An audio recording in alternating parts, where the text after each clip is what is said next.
seluruh tiket ekonomi tanggal 1 Maret hingga 7 April akan dikurangi pajak pertambahan nilainya sehingga hanya membayar pajaknya 5%. Artinya yang 6% ditanggung oleh pemerintah. Menteri Keuangan Sri Mulyani menyebut PPN tiket pesawat 6% bakal ditanggung oleh pemerintah, guys. Jadi PPN tiket pesawat hanya perlu membayar sebesar 5% aja, dan 6% sisanya akan ditanggung oleh pemerintah. Itu untuk mengurangi beban masyarakat katanya. Guys, saya kira kebijakan-kebijakan seperti ini terkesan sangat manipulatif. Ya begini amat ya, cara pemerintah supaya terlihat baik di depan masyarakat. Soalnya nih guys, dengan potongan PPN tiket pesawat 6% ini, apanya yang mengurangi beban masyarakat? Mengurangi beban masyarakat yang mana coba? Masyarakat yang mudik naik pesawat, dan bukannya yang naik pesawat itu kebanyakan orang menengah ke atas ya. Lagian nih guys, potongan 6% itu menurut saya sangat tidak berdampak. Karena misalnya nih ya, harga tiket pesawat itu 1 juta rupiah, terkena PPN sebesar 11%.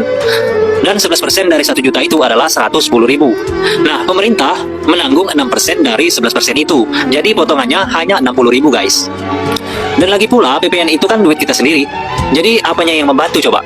Kalau saya menganalogikannya begini guys, misal kita mau naik pesawat nih, dan datanglah seorang preman menghampiri kita, terus dicegatlah kita. Lalu preman itu ngomong, "Bro, setoran dulu sini 100.000. Dan saya jawablah, "Nggak ada bang, nggak ada duit saya." Terus marahlah preman itu, "Ini Indonesia bro, jadi apa-apa lu wajib bayar. Kalau nggak bayar, lu nggak bisa naik." Nah, saya jawab lagi, "Sebenarnya nggak ada bang kalau 100.000. Saya punyanya 50.000, itu pun buat makan di jalan." Terus ngomonglah preman tadi, "Oh ya udah deh, mana 50.000 kamu? 50.000-nya lagi biar saya yang tanggung." Terus saya bayarlah 50.000-nya. Jadi preman itu minta duit sama kita 100.000. Karena adanya cuma 50.000, maka 50.000-nya lagi dia yang tanggung katanya. Nah guys, sama lah kayak PPN pesawat 11% tadi. Jadi kita disuruh bayar 5% aja, terus 6%-nya lagi pemerintah yang tanggung. Dan kenapa di awal saya bilang kebijakan ini adalah kebijakan yang manipulatif? Ya karena memang jelas-jelas membuat masyarakat tertipu dengan kata-kata Bu Sri Mulyani tadi.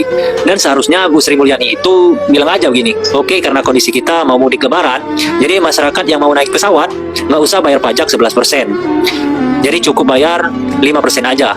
Jadi nggak usah ditambah kata-kata 6%-nya pemerintah yang tanggung. Karena pemerintah nggak nanggung sama sekali. 100% pajak itu ditanggung oleh masyarakat." Jadi kurang lebih seperti itu guys.